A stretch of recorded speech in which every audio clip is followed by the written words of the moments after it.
রাজধানীসহ সারা দেশে পাল্লা দিয়ে বাড়ছে চুরি, ডাকাতি, ছিনতাইয়ের মতো অপরাধ।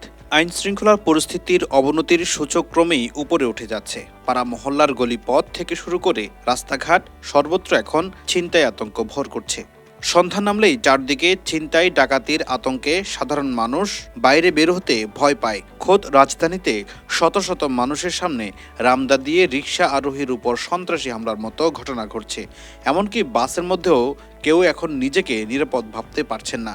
ডাকাতি করে সর্বস্ব লুট করা ছাড়াও ধর্ষণের মতো পৈশাচিক ঘটনা ঘটছে। প্রতিদিনই সারা দেশে এরকম অপরাধের চিত্র বাড়ছে। তবে এত পুলিশ থাকার পরও আইন শৃঙ্খলা পরিস্থিতির কেন এত অবনতি হচ্ছে সেটি নিয়ে সাধারণ মানুষের ক্ষোভ আর প্রশ্নের শেষ নেই। বিশ্লেষকদের অনেকেই মনে করেন পেশাদার পুলিশিং হচ্ছে না বলেই এমনটি হচ্ছে। বিশেষ করে পুলিশ বাহিনীতে ঘাপটি মেরে থাকা গণঅভ্যুত্থান বিরোধী পুলিশ সদস্যদের গাফিলতির কারণে আইন শৃঙ্খলা পরিস্থিতি সামাল দেওয়া যাচ্ছে না।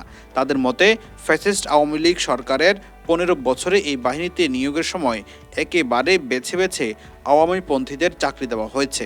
এ কারণে 24-এর গণঅভ্যুত্থানে ছাত্র জনতার উপর সেসব দলীয় পুলিশ সদস্যের ভয়ঙ্কর রূপ দেশের মানুষ প্রত্যক্ষ করেছে। এ কারণে পুলিশ বাহিনীর বর্তমান আইজি সহ পুলিশের একটি অংশ শত চেষ্টা করেও আইন শৃঙ্খলা পরিস্থিতি নিয়ন্ত্রণে আনতে পারছেন না। মূলত তৃতীয় পক্ষের ষড়যন্ত্রের কারণে পুলিশের অনেক সদস্য কৌশলে নিষ্ক্রিয় ভূমিকা পালন করছে। কেউ অফিসিয়ালি বিষয়টি স্বীকার না করলেও এটি বাস্তবতা। সমাজ ও অপরাধ বিশ্লেষকরা বলছেন, অপরাধীরা এখন যতটা সক্রিয়, পুলিশ ততটাই নিষ্ক্রিয়। পুলিশের নিষ্ক্রিয়তার সুযোগে অপরাধ প্রবণতা দিন দিন বাড়ছে। তারা বলছেন, পুলিশ কেন সক্রিয় হতে পারছেন না তা পুলিশকেই পরিষ্কার করে বলতে হবে। তাদের কোনো যৌক্তিক সমস্যা থাকলে তা সমাধান করে জনগণের নিরাপত্তা নিশ্চিত করতেই হবে। সাবেক আইজিপি নুরুল হুদা যুগান্তরকে বলেন, পুলিশের উপর দিয়ে বড় একটা ধকল গেছে, যেটা এখনও তারা কাটিয়ে উঠতে পারছেন না। তবে বাহিনীতে নানা কারণে কিছু লোকজন নিষ্ক্রিয় থাকতে পারে। তাদের খোঁজে বের করে ব্যবস্থা নেবে ঊর্ধ্বতনেরা।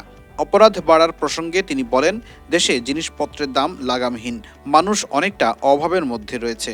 এ কারণে অনেকেই অপরাধে জড়াচ্ছেন। 24-এর গণঅভ্যুত্থানে গত বছর 5 আগস্ট আওয়ামী লীগ সরকারের পতন ঘটলে ফ্যাসিস্ট সরকারের দোসর হিসেবে চিহ্নিত পুলিশের অনেক শীর্ষ কর্মকর্তা সহ কয়েকজন পুলিশ পালিয়ে যায়। ফ্যাসিস্ট হাসিনা সরকারের পক্ষে ন্যাক্কারজনকভাবে ভূমিকা রাখায় সঙ্গত কারণে দেশজুড়ে পুলিশও ছাত্র জনতার রোষানলে পড়ে। পুলিশের অনেক স্থাপনা ও যানবাহন আক্রান্ত হয়।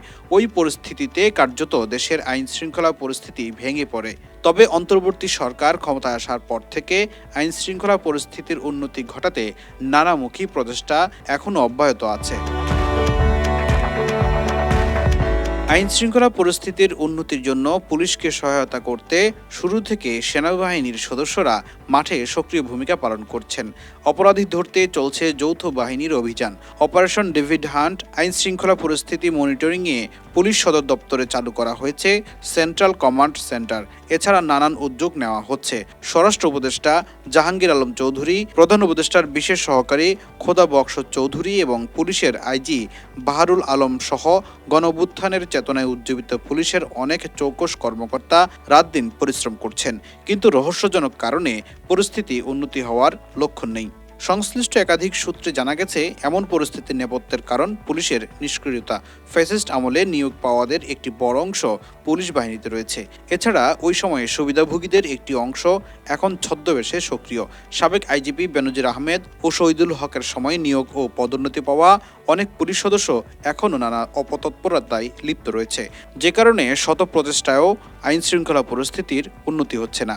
পুলিশ সদর দপ্তরের পরিসংখ্যানে জানা গেছে, গত জানুয়ারি মাসে সারা দেশে 71টি ডাকাতি, 171টি ছিনতাই, 294টি খুন, 105টি অপহরণের ঘটনায় মামলা হয়েছে। এই মাসে রাজধানীতে 8টি ডাকাতি, 54টি ছিনতাই, 36টি খুন ও 31টি অপহরণের ঘটনা ঘটেছে।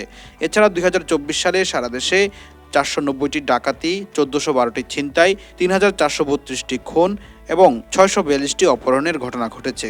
গত এক বছরে ডিএমপিতে 41টি ডাকাতি, 248টি ছিনতাই, 339টি খুন ও 132টি অপহরণের মামলা রেকর্ড হয়। সংশ্লিষ্টরা বলছেন, অপরাধের মাত্রা মূলত পরিসংখ্যানের কয়েক গুণ বেশি। অপরাধ বিশেষজ্ঞ ঢাকা বিশ্ববিদ্যালয়ের সমাজ কল্যাণ ও গবেষণা ইনস্টিটিউটের সহযোগী অধ্যাপক ডক্টর তৌহিদুল হক যুগান্তরকে বলেন, অপরাধীদের দৌরাত্ম্য যতটা বাড়ছে, আইন শৃঙ্খলা বাহিনীর তৎপরতা এর চেয়েও পিছিয়ে রয়েছে, যে কারণে আইন শৃঙ্খলা পরিস্থিতির উন্নতি হচ্ছে না। তিনি বলেন, কাগজে কলমে পুলিশি তৎপরতা থাকলেও মূলত সক্রিয় নয় পুলিশ। এখনও আগের মতোই চলছে পুলিশি তৎপরতা। ঘুষ বাণিজ্য মামলায় হয়রানি সহ নানা অপতৎপরতার অভিযোগ রয়েছে পুলিশের বিরুদ্ধে। তিনি বলেন, পুলিশের দুর্বলতা কোথায় তা পুলিশকেই চিহ্নিত করে তা প্রকাশ করতে হবে। হাইওয়ে পুলিশের প্রধান অতিরিক্ত আইজিপি মোহাম্মদ দেলোয়ার হোসেন মিয়া শুক্রবার রাতে যুগান্তরকে বলেন, মহাসড়কে যানবাহনের ডাকাতি রুখতে আমরা বেশ কয়েকটি উদ্যোগ নিয়েছি। দূরপাল্লার কোনো গাড়ি পথে নামিয়ে যাত্রী ওঠাতে পারবেন না। এছাড়া প্রত্যেক গাড়িতে যাত্রীদের ওঠানোর সময় বাধ্যতামূলক ভিডিও করতে হবে। দূরপাল্লার কোনো গাড়ি সার্ভিস লেন দিয়ে চলাচল করলেও ব্যবস্থা নেওয়া হবে। অপরাধ বেড়ে যাওয়ার নেপথ্যে নাম প্রকাশ না করার শর্তে একাধিক পুলিশ কর্মকর্তা যুগান্তরকে বলেন, তারা নানা কারণে পুলিশের এক শ্রেণীর সদস্যদের মধ্যে পেশাদারিত্বের চরম ঘাটতি রয়েছে। অভ্যুত্থানের আগে পুলিশের অনেক সদস্যকে দলীয় ক্যাডারের মতো মনে হতো। ওইসব পুলিশ সদস্য নানা অপরাধ বোধ থেকে এখন নৈতিকভাবে খুবই দুর্বল। তারা সত্যিকার পুলিশিং শক্তি দেখাতে পারছে না। বৈষম্য বিরোধী ছাত্র আন্দোলনের সময় জনগণের বিরুদ্ধে অবস্থান নেওয়ার কারণে অনেকেই মামলা ও গ্রেফতার আতঙ্কে রয়েছেন। আবার কেউ কেউ এই সরকারে ব্যর্থ করতে ইচ্ছে করে নিজেদের গুটিয়ে রেখেছে। পুলিশ সদর দপ্তরের এএআইজি ইনামুল হক সাগর যুগান্তরকে বলেন, আইন শৃঙ্খলা পরিস্থিতির উন্নয়নে তাদের সর্বাত্মক প্রচেষ্টা অব্যাহত রয়েছে। প্রতিনিয়ত অপরাধী গ্রেফতারে নতুন নতুন কৌশলে অভিযান পরিচালনা করা হচ্ছে। তিনি আরও বলেন, সাধারণ নাগরিকরা যাতে তথ্য দিয়ে পুলিশকে সহযোগিতা করে।